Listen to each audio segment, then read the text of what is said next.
So in our presentation, we are going to touch upon this phenomenon that mainly concerns our generation. So first and foremost, we will introduce the term social media and what are its aspects. Then we will talk about how someone can perceive whether he or she is addicted to social media and what are the effects of this problem.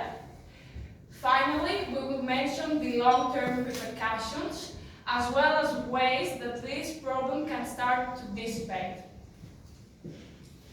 So we all know applications like Instagram, Twitter, Facebook. So actually, social media is a collective term for all these websites and applications that reinforces the creation of communication, ideas, interaction, information sharing through virtual communities.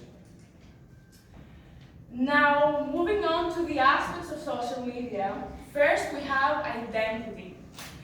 Whoever starts using social media has the ability to create a profile similar to his lifestyle. Actually, sometimes this lifestyle is not the real one, as a great deal of users is more inclined to display some utopian life conditions that maybe they want to adopt. Second, we have one of the most fundamental and integral aspects of social media, which is the well-known tapping. It is a fact that the majority of social media provides users with electronic chat rooms, and through them, someone can send text or voice messages, or even better, someone can formulate a conversation through video chat. Then we have sharing. Well, the ability to share content has enhanced the reputation of social media because everyone is capable of sharing their abilities, their activities, and their daily routine. Now, what about the impact of the above mentioned aspects in our relationships? Of course, they help boosting our connectivity and improving communication, okay, but on the contrary, we have some drawbacks. Social media can arouse infidelity-related behaviors. For example, someone can comment on attractive users' picture and post inaccurate relationship status. Also, our functional impairments can be exacerbated. For instance, being uncomfortable or unable to form and engage in face-to-face relationships because, quite simply, we replace in-person interaction with social media use. Last but not least, social media can negatively impact quality time, provoke conflict, and reduce relationship satisfaction. As you can see in the picture, and if you take a look now at teenagers nowadays, when they meet somewhere, let's say in a restaurant, everyone is sitting in front of his, everyone is sitting absorbed in front of his mobile phone, just like this.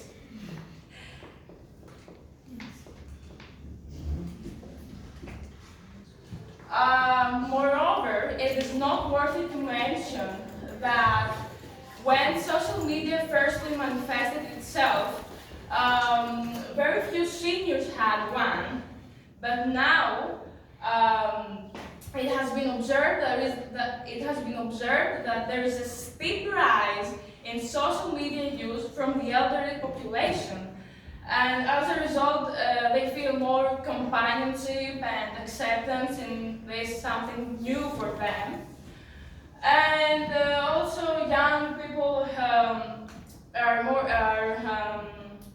more active in the media, as well as the professionals who want to advertise their work.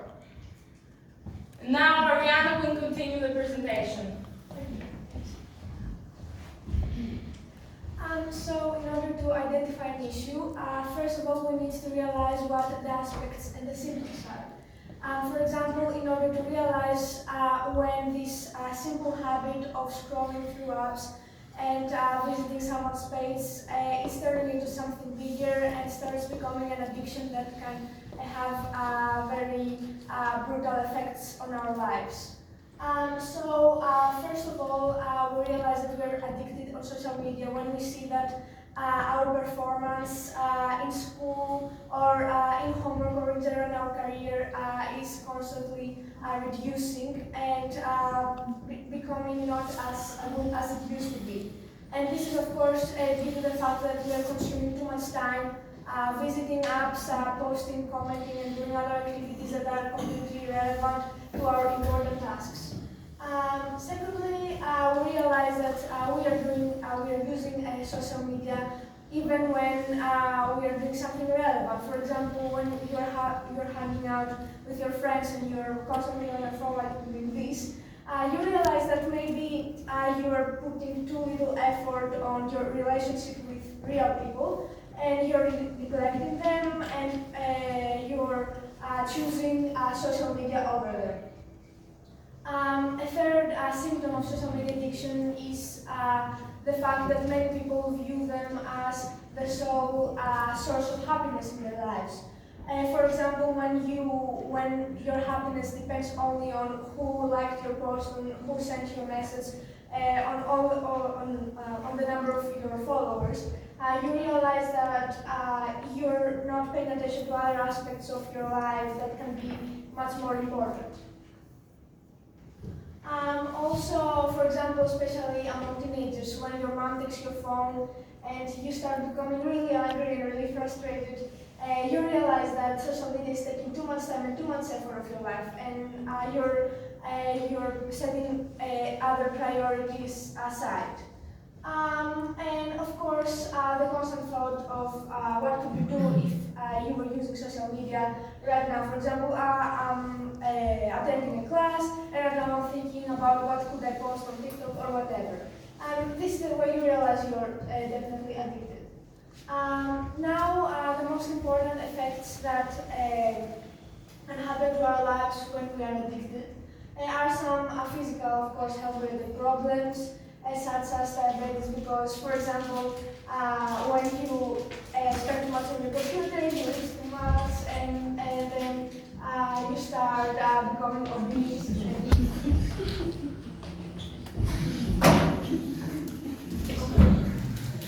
Anyway, another issue is some headaches and chest and back pains, because of course when you're like this on your computer, you start,